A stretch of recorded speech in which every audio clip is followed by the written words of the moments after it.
Hi guys, तो आज की वीडियो में हम सोलो लेवलिंग सीजन 2 के एपिसोड नंबर 8 की बात करने वाले हैं। सो कहानी के शुरुआत में जिन्वो को फाइनली उसका एस रैंक का लाइसेंस मिल जाता है और इसी के साथ वो कोरिया का 10वां एस रैंक हंटर बन जाता है। और इसकी न्यूज ना चारों तरफ फैल गई थी, मतलब कि जिन्वो केवल न्यूज पे था और सभी को इसके बारे में पता चल गया था। और यूजिन ना जिन्वो को अपने गिल में ऐड करने में भी फेल हो जाता है, लेकिन उसके बाद भी ना यूजिन के डैड ना उसको गिल मास्टर बनाने के लिए रेडी हो जाते हैं। बट इस बार ना यूजिन ही ऑफर को ठुकरा देता है और बताता है कि डैड मैं जिन्वो के साथ काम करने वाला हूँ। और इसके बाद जिन्वो को जाना था डीमन कैसल में अगेन, और इसलिए ना वो पूरी तैयारी के साथ जाना चाहता था। इसलिए वो फायर आर्मर लेने के लिए गया था जिससे आग से बच सके, और इसी तरीके की और भी काफी सारी चीजें लेने के लिए जाता है। और अब तो यूजिन भी जिन्वो के घर पे रहने के लिए आ जाता है और जिन्वो ना उसको अपने घर पे रहने की परमिशन दे भी देता है क्योंकि यूजिन के डैड ने उसको घर से निकाल दिए थे। और इसके बाद फाइनली जिन्वो डीमन कैसल पे जाता है और वहां पे ना वो काफी आसानी से इस बार फ्लोर्स को क्लियर किए जा रहा था क्योंकि टस जो था ना भाई वो लिटरली काफी ज्यादा कमाल का था। उसको वो मैजिकल ऑर्क दे दिया था जिन्वो ने, इस कारण टस ना काफी कमाल करता है। और साथ ही हमें पता लगता है कि यूजिन के डैड को ना एक बीमारी है और ये बीमारी ना काफी ज्यादा रेयर होता है और ये बीमारी ना हंटर के कारण होता है, हंटर के माना के कारण होता है जो कि नॉर्मल इंसान सहन नहीं कर पाते। और इस बीमारी में बंदा कोमा में चला जाता है और ये जब यूजिन के डैड को पता लगता है ना भाई वो भी काफी ज्यादा हैरान होते हैं। और जिन्वो ना काफी आसानी से ना 79th फ्लोर पे आ चुका था, बट उस फ्लोर पे ना उसको परमिट नहीं मिल रहा था। और तभी अचानक से ना जिन्वो की शेडो आर्मी जो होती है ना वो मरने लगती है और तभी जिन्वो को पता लगता है कि डीमन नाइट्स है उस फ्लोर पे और वो काफी ज्यादा पावरफुल है। बट जिन्वो ना काफी आसानी से ना उन सभी नाइट्स को संभाल लेता है और इसके बाद फाइनली बचता है डीमन नाइट का बॉस, और वो सच में काफी ज्यादा डर रहा था वहाँ पे। और जिन्वो बोलता है कि फाइनली मुझे पता चल गया कि डीमन को डर भी लगता है। और इसी के साथ अब वीडियो स्टार्ट करते हैं अगले एपिसोड से। सो उससे पहले जो मैंने लास्ट एपिसोड में क्वेश्चन पूछा था आप सभी से, उसका आंसर भाई लिटरली काफी सारे लोगों ने सही आंसर दिया। और शाउट आउट भाई आप सभी को, आपकी इमेज आपको स्क्रीन पे दिख रहा होगा, मतलब कि आपका नाम और आपका कमेंट भी। और इसी के साथ मैं आप लोगों से एक और रिक्वेस्ट करना चाहता हूँ, मैं वैसे कभी करता नहीं हूँ बट आज कर रहा हूँ क्योंकि आप लोग बिना बोले करते नहीं हो। प्लीज आप सभी से रिक्वेस्ट है कि चैनल को सब्सक्राइब कर लो और जल्दी से यार अपने 50 के सब्सक्राइबर्स कंप्लीट करवा दो, क्योंकि मुझे पता है कि आप लोग सब्सक्राइब करोगे ना तो बहुत जल्दी कंप्लीट हो जाएगा, क्योंकि सभी लोग वीडियो देखते हैं लेकिन कोई भी चैनल को सब्सक्राइब नहीं करता। तो प्लीज चैनल को सब्सक्राइब कर लेना। तो अब वीडियो शुरू करते हैं।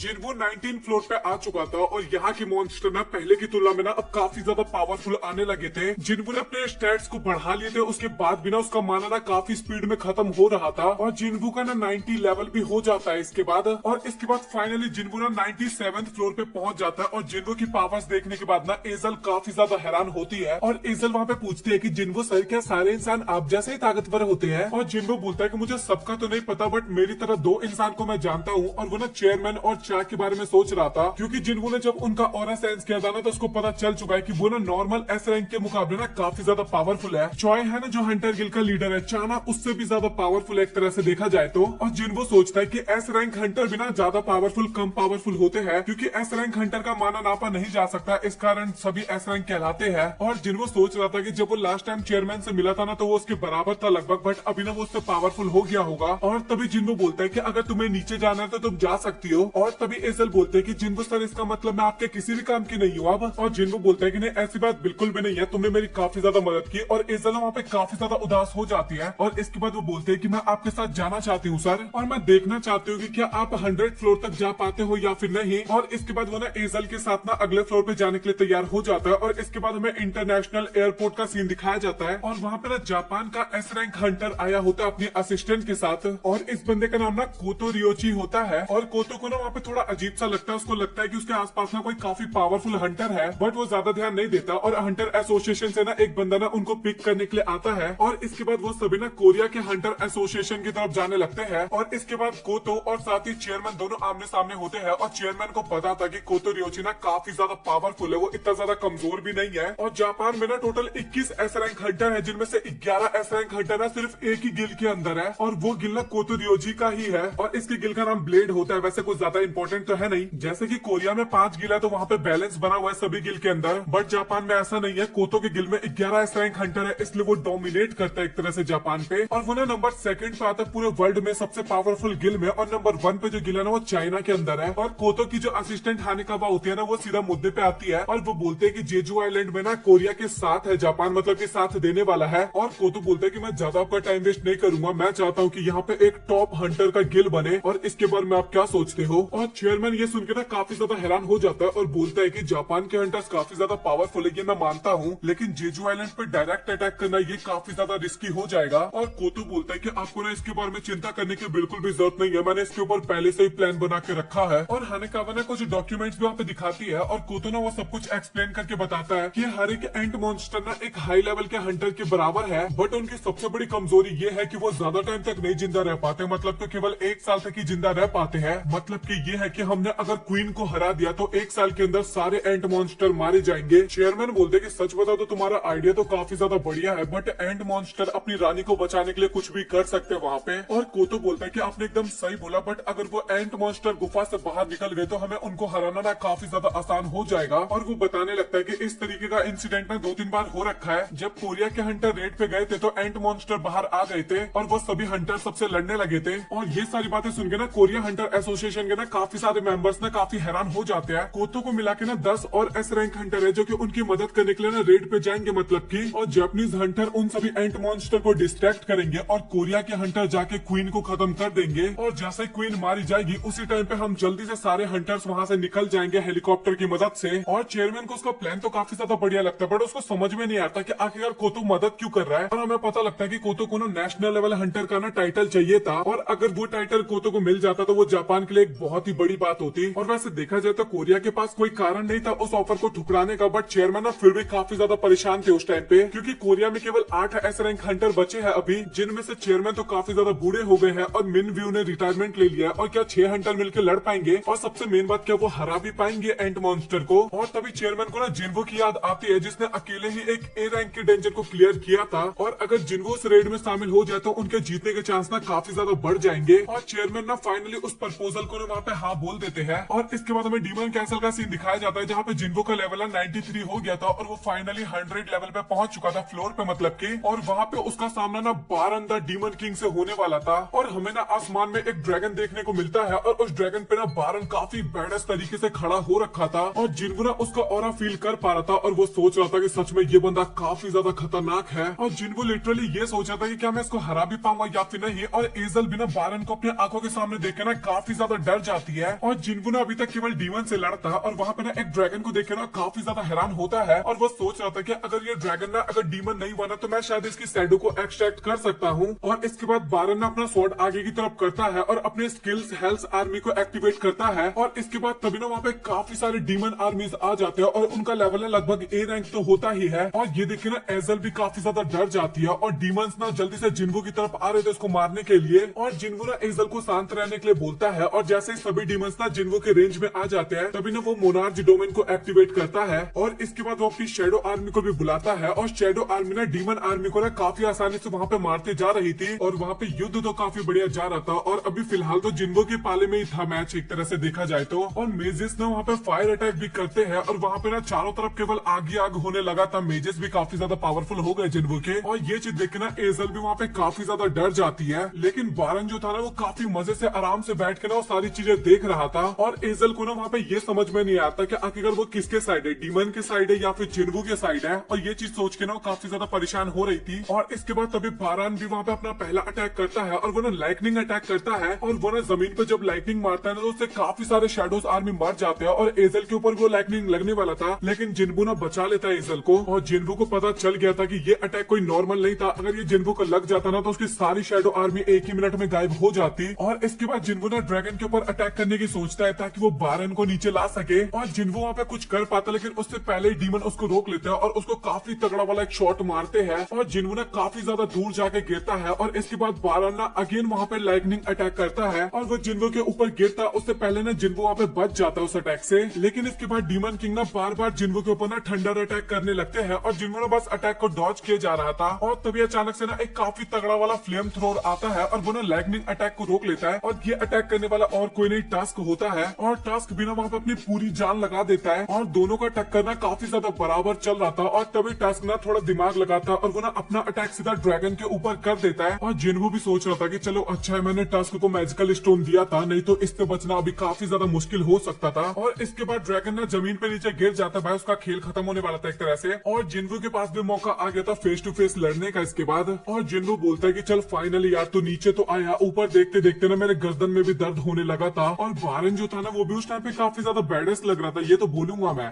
इसके बाद हमें बताया जाता है कि जिन्वो के पास कुछ ऐसे स्किल्स है जिसके लिए माना का इस्तेमाल नहीं करना पड़ता, जैसे कि कमांडर टच हो गया। उस टेक्निक के अंदर ना वो किसी भी सामान को ना एक जगह से दूसरी जगह पे कर सकता था, बट उसका ना एक पर्टिकुलर वेट होना चाहिए था। और अगर उसको अपने स्किल्स का इस्तेमाल ना भारी सामान के ऊपर करना था ना, तो इसके लिए ना जिन्वू का लेवल ना उस सामान जितना होना चाहिए। और साथ ही जिन्वू को अपनी शेडो प्रिजर्व करने में और साथ ही समन करने में भी ना बिल्कुल भी माना की जरूरत नहीं पड़ती थी। लेकिन अगर उसके शेडो मर जाते हैं तो उसमें तो माना का इस्तेमाल करना पड़ता था। इस कारण वो अपने स्टैट्स को बढ़ा लेता है, जिस कारण ना उसका माना भी बढ़ जाता है। और जिन्वू सोच रहा था कि क्या डीमन आर्मी मरने के बाद वो भी दोबारा से रीजनरेट हो सकती है, और ये सारी बातें सोचे जा रहा था। और अगर वो भी रीजनरेट करने की कोशिश करेगा ना डीमन किंग, तो उसके माना के ऊपर भी ना काफी ज्यादा असर पड़ेगा। और इसके बाद डीमन किंग जो होता है ना वो सीधा टास्क के ऊपर अटैक करने के लिए जाता है और अपना थंडर अटैक करता है, काफी पावरफुल। और टास्क ना वहाँ पे अपना प्रोटेक्शन स्किल का इस्तेमाल करता है, बट लिटरली भाई काफी आसानी से टास्क का पत्ता कट कर देता है डीमन किंग। और जिन्वू का माना ना 2000 से भी नीचे गिर गया था उस टाइम पे। और टास्क जैसे सोल्जर्स को समन करने में ना उसको काफी ज्यादा माना इस्तेमाल करना पड़ता था। और अगर जिन्वू को ये बैटल जीतना था तो उसको ना हाई लेवल के सोल्जर्स को बुलाना ही था। और इसके बाद जिन्वू ना आयरन को रीजनरेट करता है और उसके हाथ में वेपन था। और इसके बाद सीधा डीमन किंग ना उसके ऊपर अटैक करता है, और लिटरली भाई काफी आसानी से ना आयरन का गेम वहाँ पे बजा डालता है भाई वो। और तभी ना इग्निस पीछे से ना अटैक करता है डीमन किंग के ऊपर। और इग्निस ना अपना तलवार मारने वाला होता है ये बारान के ऊपर, लेकिन बारान ना अपने एक ही हाथ से ना उसकी तलवार को रोक लेता है। और इग्निस के ऊपर ना थंडर रोर अटैक करते हैं, और एक ही बार में इग्निस का पत्ता भी कट हो जाता है वहाँ पे। और इसके बाद जिन्वू ना क्रिटिकल अटैक को एक्टिवेट करता है, और वो ना सीधा बारान के ऊपर अटैक करता है, मतलब कि जब बारान का ध्यान इग्निस की तरफ था तो। लेकिन तभी डीमन किंग ना अपनी तलवार की मदद से ना इग्निस के डैगर को ब्लॉक करता है, मतलब कि जिन्वू के डैगर को ब्लॉक करता है। और तभी बारान ना भाई जिन्वू का गर्दन पकड़ लेता है, और जिन्वू का खेल वो खत्म करने ही वाला था। लेकिन तभी ना वो वहाँ पे फिर से इग्निस और टास्क को समन करता है, और वो दोनों मिलकर ना बारान के तलवार को पकड़ लेता है। और इसी का फायदा उठा के ना जिन्वू अपनी दोनों डैगर की मदद से ना सीधा बारान के हाथ पर अटैक करता है। और इस बात पे ना बारान को काफी ज्यादा गुस्सा आ जाता है, और वो ना काफी तेज चिल्लाता है, और आसपास ना अगेन काफी ज्यादा बिजली कड़कने लगती है। और इस बिजली के कारण ना जिन्वू के शैडो भी ना काफी ज्यादा कमजोर हो जाते हैं। और इसके बाद डीमन किंग भी ना अपनी दोनों तलवार लेके रेडी हो जाता है, और सेम जिन्वू भी अपने दोनों डैगर लेके रेडी हो जाता है। और इसके बाद दोनों का ना फेस टू फेस इनकाउंटर होता है, और जिन्वू ना अपने डैगर की मदद से स्वॉर्ड को ब्लॉक करने की कोशिश करता है, और तभी ना क्रिटिकल अटैक की मदद से ना दोबारा अटैक करता है। और दोनों के बीच में ना काफी तगड़ा वाला फेस टू फेस वाला कंपटीशन चलता है। इमेज में आपको एकदम साफ पता चल रहा होगा। लेकिन तभी बारान ना फिर से थंडर रोर का अटैक करता है, और जिन्वू ना काफी ज्यादा घबरा जाता है, क्योंकि अगर इतने क्लोज से वो अटैक उसको लग गया ना तो भाई उसका पत्ता कट हो जाएगा। और जिन्वू ने अपने डैगर की मदद से ना उस हमले को ब्लॉक करने की कोशिश करता है, और लगभग वो ब्लॉक कर तो लेता है, बट उसके ना दोनों डैगर ना नीचे गिर जाते हैं। और इसी का फायदा उठा के ना बारान सीधा जिन्वू के ऊपर अटैक करता है, लेकिन जिन्वू ना बारान के दोनों हाथों को पकड़ लेता है। और तभी बारान ना अगेन थंडर रोर अटैक करने वाला था जिन्वू के ऊपर, लेकिन तभी ना उसके ऊपर ना एक भाला कहीं से आके लगता है। और डीमन किंग ना काफी ज्यादा हैरान हो जाता है कि आखिरकार उसको भाला किसने मारा। और तभी हमें पता लगता है कि भाला मारने वाली ना एजल होती है। और यहाँ पे जिन्वू को 1 सेकंड का मौका मिल गया था, और वो ना कमांडर टच की मदद से ना एक पत्थर को अपने पास लाता है, और वो ना सीधा बारान की तरफ ना जोर से फेंक देता है उसके हाथ की तरफ। और लिटरली भाई उस पत्थर की मदद से ना बारान का एक हाथ ही अलग हो जाता है शरीर से, और जिन्वू ना तभी सीधा बारान के पास पहुंच जाता है, और एक पंच, सिर्फ एक सुपर पंच पड़ता है, और भाई बारान का शरीर अलग हो जाता है उसके शरीर से। और लिटरली भाई ये देख के ना एजल वहाँ पे ना काफी ज्यादा हैरान हो जाती है। और लिटरली भाई सिस्टम का भी नोटिफिकेशन आ जाता है कि जिन्वू ने ना डीमन किंग को हरा दिया। और वो ना इसके बाद एजल को बोलता है कि जाकर अपने डैड को बता देना कि आपसे तुम्हारा क्लैन है यहाँ का नंबर 1 क्लैन है। और वहाँ पे जिन्वू और एजल दोनों ही काफी ज्यादा मुस्कुराने लगते हैं, और फाइनली जिन्वू का ना 97 लेवल भी कंप्लीट हो चुका था। और इसके बाद जिन्वू के शैडो ना वहाँ पे जो स्टोन बचे कुचे थे ना उन सभी को कलेक्ट करने लगते हैं। और जिन्वू को ना वहाँ पे काफी सारी चीजें मिलती है, जैसे कि रिंग हो गए, स्वॉर्ड हो गए, डैगर हो गए, और सबसे इम्पोर्टेंट चीज डीमन किंग का प्योरीफाई ब्लड, जिसके लिए जिन्वू यहाँ पे आया था। और जिन्वू ना उस रिंग को पहन लेता है, और वो ना एक एस रैंक का आइटम था, और उससे ना स्टैट्स ना 20+ हो जाता है। और इसके बाद जिन्वू को ना इयर रिंग्स और नेकलेस भी पहनने के लिए बोला जाता है, और ये करने पे ना उसके स्टैट्स ना और भी ज्यादा बढ़ने वाले थे। और इसके बाद फाइनली जिन्वू ना वहाँ पे एलिक्सर बनाने के काम पे लग जाता है, और एजल ना पीछे से आवाज भी लगाती है जिन्वू को, लेकिन वो ना उसकी बात ही नहीं सुन रहा था। और इसके बाद आइटम ना मिक्स होने लगता है, और 1 2 3 4 ऐसे काउंटडाउन भी स्टार्ट हो जाता है, सॉरी उल्टा काउंटडाउन स्टार्ट होता है। और तभी जिन्वू को पता लगता है कि इसका सक्सेसफुल होने का चांस ना जिन्वू के ना इंटेलिजेंस स्टैट्स के ऊपर ही डिपेंड करता है। और जिन्वू सोचने लगता है कि अगर मुझे इसके बारे में पता होता तो मैं अपने स्टैट्स को ना और भी ज्यादा बढ़ा लेता। और जिन्वू का ना वो सक्सेसफुली कंप्लीट हो जाता है, और जिन्वू के पास ना 6 होली वाटर ऑफ लाइफ का पोशन आ चुका था। और जिन्वू को जो 3 आइटम लगे थे ना उनमें से कुछ आइटम तो थोड़ा थोड़ा बच भी जाता है, और एक आइटम ना पूरी तरीके से खत्म हो जाता जाता है और अगर वो आइटम जिन्वो को दोबारा मिल जाए तो वो दोबारा होली वाटर ऑफ लाइफ बना सकता है। और ये भी चीज ना एस लेवल का होता है और इसकी मदद से कोई भी बीमारी एकदम ठीक हो सकता था, ये तो मैंने आपको ऑलरेडी बता दिया है। और इसके बाद आयरन ना वहाँ पे डीमन किंग के ना ड्रैगन को लेके आता है और जिन्वो ना आयरन की ना वहाँ पे काफी ज्यादा तारीफ करता है। और इसके बाद फाइनली वो अराइज बोलता है और लिटरली भाई एजल ना वो चीज देख के ना काफी ज्यादा हैरान हो जाती है। जब वो ड्रैगन एक शैडो बनता है वो चीज देख के ना एजल काफी ज्यादा हैरान हो जाती है। और इसके बाद जिन्वो को ना उसका नाम रखने के लिए बोला जाता है और जिन्वो ना उसका नाम काइजर रखता है। और एजल बोलते हैं कि हम तो इसकी मदद से काफी जल्दी अपने क्लैन के पास पहुंच जाएंगे। और जिन्वो सोचता है कि क्या हमें एक एक करके नीचे जाना होगा, भाई ये तो काफी ज्यादा डिफिकल्ट है। और एजल बताते हैं कि कैसल में चलने के बाद ना हम काफी बड़ा जश्न करेंगे और मेरे डैड भी काफी ज्यादा खुश होंगे जब उनको गुड न्यूज मिलेगा तो। और जिन्वो को ना वहाँ पे काफी सारे रिवॉर्ड भी मिलते हैं और जिन्वो को ना एक डीमन स्लेयर का टाइटल भी मिल जाता है और जिन्वो को एक शैडो एक्सचेंज करके स्किल मिलता है। और इस स्किल की मदद से ना जिन्वो ना किसी भी शैडो के ना स्किल्स को एक्सचेंज कर सकता था, एक स्किल को, ऐसा नहीं कि हजारों स्किल को। और जिन्वो अब ये भी सोचने लगता है कि चलो फाइनली अब मैं यहाँ से टेलीपोर्ट तो हो सकता हूँ। और इसके बाद जिन्वो बोलता है कि एजल मुझे माफ करना बट तुम्हें अकेले यहाँ से जाना होगा क्योंकि उनका क्लैन ना काफी ज्यादा दूर था। और एजल ना वहाँ पे कुछ बोलने वाली होती है जिन्वो को, लेकिन उससे पहले ही ना जिन्वो वहाँ से गायब हो जाता है अपने नए स्किल की मदद से। और जिन्वो अपने घर के गली के पास पहुंच जाता है और इस स्किल का इस्तेमाल ना जिन्वो हर 3 घंटे में कर सकता था।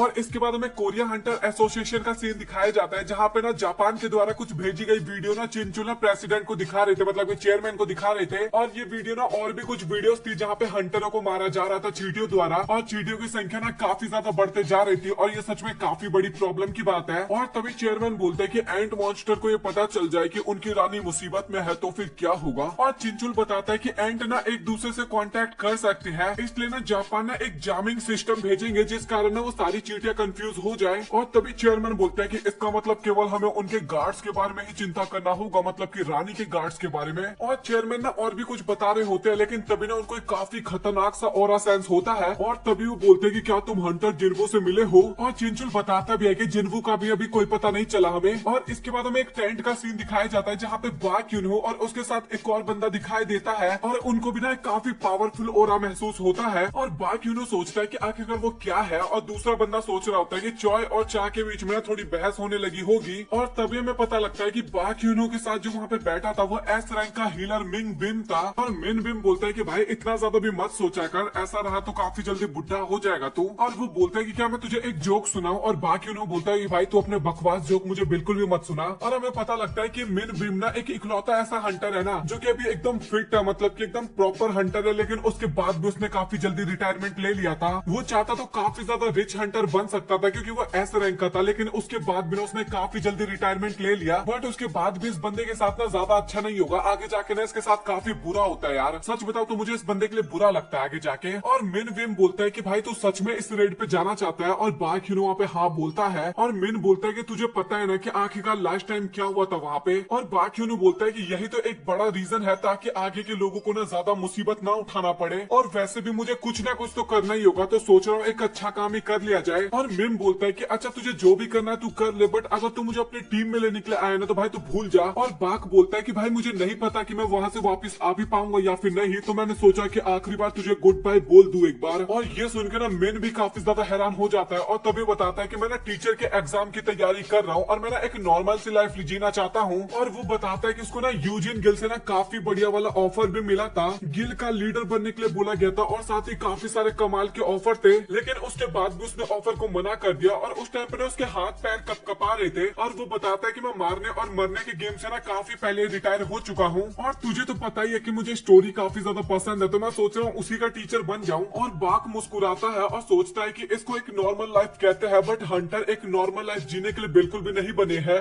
बहुत से हंटर को मॉन्स्टर को मारने में कोई प्रॉब्लम तो नहीं है, लेकिन फिर भी हमें भी एक नॉर्मल लाइफ जीनी होती है। और इसके बाद हमें जिन्वो की मदर का सीन दिखाया जाता है और जिन्वो भी यहाँ पे हॉस्पिटल में आता है और जिन्वो ने ना अभी तक दवाई नहीं पिलाया था। उसके दिमाग में ना काफी सारी चीजें चल रही थी कि क्या पता दवाई असर करेगा या फिर नहीं करेगा और कहीं कोई साइड इफेक्ट हो गया तो। बट सिस्टम ने ना ऐसा ऐसा काम करके दिखा दिया जो कि एकदम इम्पॉसिबल है। लाइक जिन्वो ही देख लो यार एक तरह से, तो जिन्वो को ना सिस्टम के ऊपर थोड़ा बहुत तो भरोसा हो रहा था। और लिटरली भाई वो बोतल की ढक्कन निकालता है और जिन्वो की ना हाथ उस टाइम पे कपकपा रहे थे। भाई मॉन्स्टर को मारते टाइम इसके हाथ नहीं कपकपाते, लेकिन अभी कपकपा रहे थे। यार मदर का इमोशन ही कुछ ऐसा होता है, आप लोग समझ सकते हो। मैं भी काफी ज्यादा क्लोज हूँ अपने मदर के भाई। और इसके बाद फाइनली जिन्वो ना पिलाता है अपनी मदर को वो पोशन, और मदर के कंधे पे ना एक दाग जैसा होता है और उससे ना जिन्वू को एक स्टोरी याद आ जाती है और ये ना जिन्वू के बचपन की स्टोरी है, जब ना जिन्वू ना अपनी मदर के ना बाल धोना चाहता था और वो ना गर्म पानी अपनी मदर के पास लेके जाता है, बट वो पानी ना गलती से गिर जाता है और वो गर्दन पे गिर गया था गलती से, और उस जगह पे ना एक निशानी बन जाती है धब्बा टाइप। और जिन्वू ना वहाँ पे काफी ज्यादा डर चुका था और उसकी मदर के ना काफी ज्यादा जलन हो रहा था, लेकिन उसके बाद भी ना सबसे पहले जिन्वू को चेक करते हैं कि वो ठीक है या फिर नहीं है। और जिन्वू ना आज भी वो दिन बिल्कुल भी नहीं भूल पाता है और दवाई पिलाने के बाद भी ना जिन्वू की मदर अभी तक होश में नहीं आई थी और जिन्वू ना भी काफी ज्यादा डरने लगा था, बट उसका मदर का जो कलर होता है ना वो फिर से पहले की तरह होते जा रहा था। और जिन्वू बोलता है कि प्लीज मदर आंखें खोलो, क्योंकि मैं इस राह पे केवल इसीलिए जा रहा था क्योंकि मुझे भरोसा था कि एक न एक दिन जरूर रास्ता मिल जाएगा जिस कारण मैं आपको ठीक कर पाऊंगा, इसीलिए मैं इतना ज्यादा ताकतवर बना। और वो ना काफी ज्यादा रिक्वेस्ट करने लगता है, वहाँ पे जिद करने लगता है। और इसके बाद हमें जिन्हा का सीन दिखाया जाता है जो कि पढ़ाई कर रही थी और वो ना थोड़ा बाहर घूमने के लिए जाती है इसके बाद, और जिन्हा को ना बाहर का मौसम देख के ना काफी अच्छा लगता है और उसको ना थोड़ा अजीब सा लग रहा था और उसको भी ना दिल में थोड़ा अच्छा सा फील हो रहा था, मतलब कि हिट होता है ना, कुछ अजीब सा खुशी मिलती है, वो वाली खुशी मिल रही थी। और दवाई पिलाने के काफी टाइम हो गया था और जिन्वू तो आंखें बंद करके वहाँ पे बैठ रखा था और तभी हमें ना एक औरत बैठी हुई नजर आती है और वो बोलते हैं कि जिन्वू ये तुम हो। और फाइनली तभी हमें पता लगता है कि जिन्वू की मदर है जो कि 4 साल बाद अपनी आंखें खोली थी। और जिन्वू तो भाई हैरान का हैरान ही रह जाता है और उसकी मदर बोलती है कि आखिरकार मैं कब से ऐसे सो रखी हूँ। और जिन्वू बताता है कि आप पिछले 4 साल से यहाँ पे सो रखी हो। और जिन्वू की मदर ना जिन्हा के बारे में पूछती है और जिन्वू बताता है कि वो एकदम ठीक है। और मदर बोलते है कि तुम्हारा बहुत बहुत शुक्रिया क्योंकि तुमने अपना वादा पूरा किया। और इसके बाद जिन्वू की मदर ना हाथ पकड़ती है और बोलती है कि आखिरकार तुम्हें इतने सारे चोट कैसे लग गए, और मुझे पता है कि तुम मेरे कारण इतना ज्यादा चोटिल हुए होगे और तुमने मेरे लिए काफी ज्यादा मेहनत किया होगा। और लिटरली भाई जिन्वू ने वहाँ पे काफी ज्यादा रोने लगता है। और सच बताओ तो भाई ये एपिसोड एक्सप्लेन करने में ना मुझे भी काफी ज्यादा प्रॉब्लम हो रहा है, थोड़ा इमोशनल होने के बाद ना आवाज निकलने में ना प्रॉब्लम होती है भाई। और जैसे डॉक्टरों को पता लगता है ना कि जिन्वू की मदर कोमा से उठ गई है भाई, वो काफी ज्यादा हैरान हो जाते हैं। और डॉक्टर बताता है कि पेशेंट के घर वाले ना अपने पेशेंट को ना जल्दी से घर लेके जाना चाहते हैं अब, और हमें क्या करना चाहिए। और हेड डॉक्टर वहाँ पे बोलता है कि ये तो पॉसिबल ही नहीं है क्योंकि वो तो अभी चल भी नहीं पा रही होगी। और दूसरा डॉक्टर बताता है कि ऐसी बात नहीं है, वो एकदम ठीक है। और ये सुन के ना डॉक्टर भाई वहाँ पे और भी ज्यादा हैरान हो जाता है और वो लोग सोच रहे थे कि उनकी टेक्नोलॉजी के कारण ये सब कुछ हो रखा होगा। और मेन डॉक्टर बोलता है कि इसके ऊपर अभी कुछ भी श्योरिटी नहीं है और वो बोलते हैं कि पेशेंट को ना हम इतनी जल्दी घर नहीं जाने दे सकते। और जूनियर डॉक्टर बोलता है कि सर हमने कोशिश तो काफी ज्यादा की बट उसने हमारी बात नहीं मानी। और अभी आपने कोरिया के 10वें एस रैंक हंटर के बारे में तो सुना ही होगा, और वो जो पेशेंट है ना वो उसी का बेटा है। और ये सुन के भाई डॉक्टर वहाँ पे लिटरली काफी ज्यादा डर जाता है और बोलता है कि भाई ठीक है फिर तो उसको डिस्चार्ज कर दे, मुझे फंसना नहीं है इन सब चीजों में। और इसके बाद ना हमें जिन्हा दिखाई जाती है जो कि मदर को देखने के बाद ना वो भी लिटरली बच्चे की तरह वहाँ पे रो रही थी और बच्ची तैयारी एक तरह से। और मदर बोलते है कि बेटी तुम सच में काफी ज्यादा बड़ी हो गई हो। और जिन्हा बिना अपनी मदर को जाके हक कर लेती है और जिन्वू भी मनी मन सोच रहा था कि चलो फाइनली जिसके पीछे मैं इतने टाइम से लगा हुआ था वो मेहनत मेरी रंग लाई। और वो सोच रहा होता है लेकिन मुझे इस बात का डर है कि मैं हंटर के तौर पे ना एक ऐसी जगह पे आ चुका हूँ जहाँ से ना मैं वापस तो बिल्कुल भी नहीं जा सकता। और इसके बाद ना जिन्वू में बाहर बैठा हुआ नजर आता है जहाँ पे अपना फोन चेक करता है और उसके पास ना काफी ज्यादा मिस कॉल आया था और वो सोचता है कि अगर किसी को जरूरत होगा ना तो दोबारा ही कॉल कर लेगा। और जिन्वू ना न्यूज भी देख रहा होता है जहाँ पे काइजर की खबर ना काफी स्पीड में फैल रही थी। और तभी जिन्वू के पास ना कॉल आता है और वो ना कॉल पिक करता है और लिटरली वो कॉल ना चेयरमैन का था। और जिन्वू ना काफी ज्यादा हैरान हो जाता है और बोलता है कि चेयरमैन सब कुछ ठीक तो है ना। और चेयरमैन बोलता है कि हंटर तुम्हें सब कुछ तो पता ही होगा। और जिन्वू को तो वैसे सच में तो कुछ भी नहीं पता था एक तरह से। और मेनली चेयरमैन तो एंड मॉन्स्टर के बारे में पूछ रहे थे लेकिन जिन्वू को लगता है कि काइजल के बारे में चेयरमैन को पता चल गया होगा। और तभी जिन्वू बोलता है कि चेयरमैन आप मुझे बता सकते हो कि आप किस चीज के बारे में बात कर रहे हो। और चेयरमैन को भी पता चल गया था कि जिन्वू को कुछ नहीं पता। और इसके बाद वो जिन्वू को ना हंटर एसोसिएशन में बुलाते हैं और इसके बाद हमें हंटर एसोसिएशन का सीन दिखाया जाता है जहाँ पे चेयरमैन ना जेजू आइलैंड के बारे में ना जिन्वू को सब कुछ बताते हैं क्योंकि 4 दिन बाद वो ना जेजू आइलैंड का रेड करने वाले थे। और तभी चेयरमैन बोलते हैं कि जिन्वू इसमें हमें तुम्हारी भी मदद चाहिए होगी। और जिन्वू ना थोड़ा सोच में आ जाता है और वो सोचता है कि अभी तो मेरी मदद ठीक हुई है, मुझे थोड़ा टाइम स्पेंड करना था बट अभी मुझे वहां जाना होगा। और वो ना कुछ बोलने वाला होता है लेकिन तभी लिटरली उसको ना काफी ज्यादा माना का एहसास होता है। और चेयरमैन उससे पूछते भी है कि आखिरकार तुम्हें क्या हुआ जिन्वू। और जिन्वू बोलता है कि मैंने आसपास ना काफी खतरनाक सा माना सेंस किया, कोई यहाँ पे हाई लेवल का हंटर है। और चेयरमैन ना जिन्वू की काफी ज्यादा तारीफ करते हैं और बोलता है कि मुझे नहीं लगा था कि तुम उनका सेंस इतनी आसानी से कर पाओगे बट तुम सच में पहले से बेटर हो चुके हो क्योंकि कुछ एस रैंक के हंटर ना आने वाले रेड के लिए ना जिम में प्रैक्टिस कर रहे थे। और जापान का भी एस रैंक का हंटर वहीं पे था, गोतो रियोजी। और गोतो का नाम सुन के ना जिन्वो भी काफी ज्यादा हैरान हो जाता है, क्योंकि गोतो ना काफी ज्यादा फेमस हंटर था। कोई हंटर नहीं भी था ना तो उसको भी गोतो का नाम पता था, क्योंकि गोतो ना जापान के अंदर काफी ज्यादा फेमस है। और